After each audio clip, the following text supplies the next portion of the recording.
Hi, this is Dr. Paul, and we're talking with Dr. Jafarieh. She's otherwise known as Dr. J, chiropractor right here in Fort Lauderdale, Florida. And what we're talking about today is how Dr. J can help neck pain.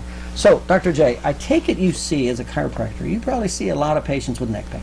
Is that right? Absolutely, yes. What would you say in 10, 20 seconds, what would you say the top 2 or 3 reasons people have neck pain? People have neck pain most of the time either due to an irritation caused by this disease, by joint irritation, or by irritation to the nerves in the neck area. Now, what about the person that says, oh, they have neck pain, but they just say, I just have muscle tension?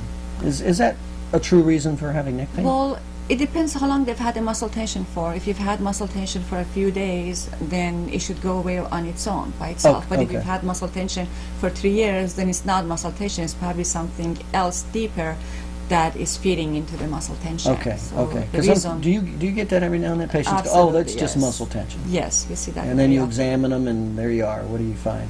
We find out that they have either disc disease, or there is irritation to the nerves, or there is problems with the joints.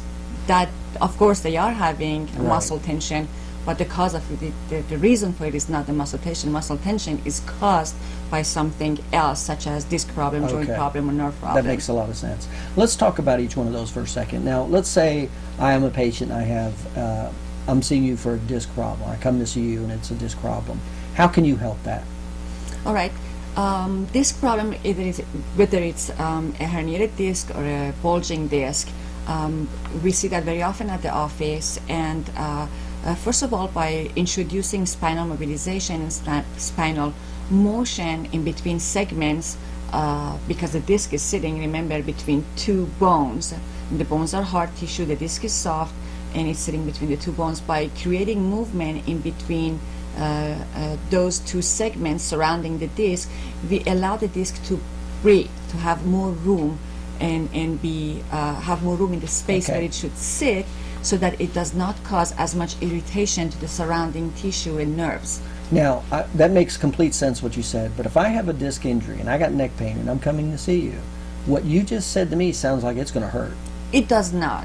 It may startle the patient because the joint mobilization and movement can be a fast movement, but it is not painful. And for the patient that's more sensitive or is in a lot of pain, we actually have many different techniques, more gentle techniques or low force techniques that can accommodate those type of patients. Okay, so you modify your according treatment to their needs. Okay, yeah, because I'm sure, don't you get patients that are like a little sensitive about you touching their neck? Yes, and it's very important to listen to the patient and then accommodate them according to what their needs are. Yes. Okay, let's go into you said nerve pressure. If you have, how can you help somebody who has like nerve irritation or a pinched nerve? How can you help that in the neck? Yes, actually, pinched nerve is a common term used, but it's in reality it's irritation to the nerve where the nerve exits the spine through an opening that normally should be open to allow the nerve to exit and not cause an irritation. But if for some reason, for example, if they have lost the normal curvature in the neck, or if there is misalignment in the bones that constitute the spine in the neck, if that's causing the irritation to the nerve, by reintroducing movement in those segments, or by using therapies that would rehabilitate the spine to go back to its normal curvature, then we can decrease the irritation to the nerve at that level. So by doing spinal mobilization manipulation and by use of therapies, that's how we reduce the irritation to the nerve. Let's say I have a pinched nerve, nerve irritation, tingling and numbness that goes down into one or both arms. Is that something you can help? Absolutely, and we see that very often at the office, because most of the time when there is irritation to the nerve, then the nerve would carry those impulses down where it goes, which would be pain, numbness, tingling, and usually in the neck the nerve travels down the shoulder into the arm. So we help that by introducing movement in the segments in the neck and by use of therapies. By the way, what are some of the other symptoms you would have besides neck pain, tingling and numbness in arm or hand? What are some of the other possible symptoms? Weakness. Weakness. Weakness in the arm, in the shoulder, in the hand. Okay. Yes. What about what about headaches? Can neck pain cause headaches or anything? Absolutely, because as I mentioned, there are 7 segments in the spine, in the neck, and the nerve exit between each 2 level. So in the upper portion of the neck, the nerves come out and go into the head, into the face, into sinuses, eyes, and in the lower level of the neck, the nerves exit and go into the shoulder, arms, and hand. So if there is an irritation in the upper level, then the nerves going up into the head can carry those pulses. When you see a patient that comes in with neck pain, will they typically only have neck pain, or is it common to see them with other symptoms in addition to neck pain? It is common to see them with other symptoms such as headache or numbness or tingling in the arms. Okay, that makes, I got you.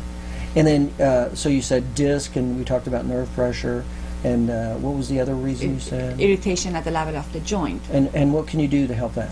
We can, depending on what phase of treatment they are, force the spinal mobilization and manipulation allows free movement in between the segments, so that the joints that are formed by two bones articulate with each other, creating joints.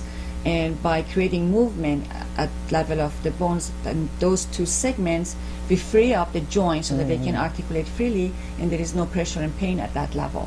And so also by use of therapy, we can diminish any irritation that was caused in the surrounding tissue by the restricted movement at the level of the joints. And I got to tell you, even though you've said it before, even when you say that, it just sounds like it hurts. It just sounds like that would hurt. And you're telling me it doesn't.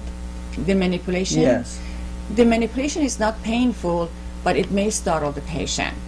And some patients have had the problem for so long where now they have a lot of muscle spasm in that area. And yes, it may be difficult, more challenging to create movement in between segments if they have a lot of spasm. This is when, for example, by doing therapies such as electrical stimulation or trigger point therapy, these are therapies that are geared toward reducing muscle spasm, allowing the muscles to relax and let go. So by doing these procedures first to allow the muscles to relax, then we have better chances of introducing movement in the segments without causing discomfort to the patient. And of course, as I said, we have gentle low force techniques that we can use. Yeah, you hear a lot about trigger points too. What exactly is trigger points relative to neck pain? What is that? Trigger points are areas of spasm within the muscle. Okay, so it's either in spasm because there has been some joint dysfunction or nerve irritation, and that nerve is feeding the muscle and giving the wrong information to the muscle, so the muscle goes into spasm. There may be because there was some they had bad posture, the normal structure of the spine has changed, and that causes tension on the muscles. So trigger points are specific areas of spasm within the big muscle group.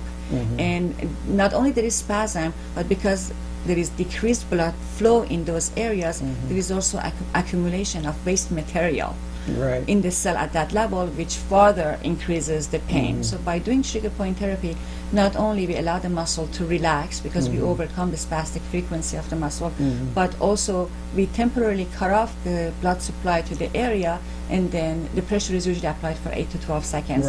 Then when we let go of that pressure, the blood rushes through the area and washes out the toxins, and that would allow for the pain to decrease. Do you see that a lot of combination of joint and muscle combination problems with neck pain? Yes, very Both of often, because a lot of time the joint problems come from bad posture, bad ergonomics that have affected the normal structure of the spine, which translate into malfunction. And usually if the structure has changed, the muscles are connected, so they respond is to what the, you're saying. to the spine, and they start responding to that change in structure. So it sounds like you have therapies to help both the situations. Absolutely, yes. Okay, all right, very good. And if our viewers wanted to get in touch with you, how would they call you? What's your phone number?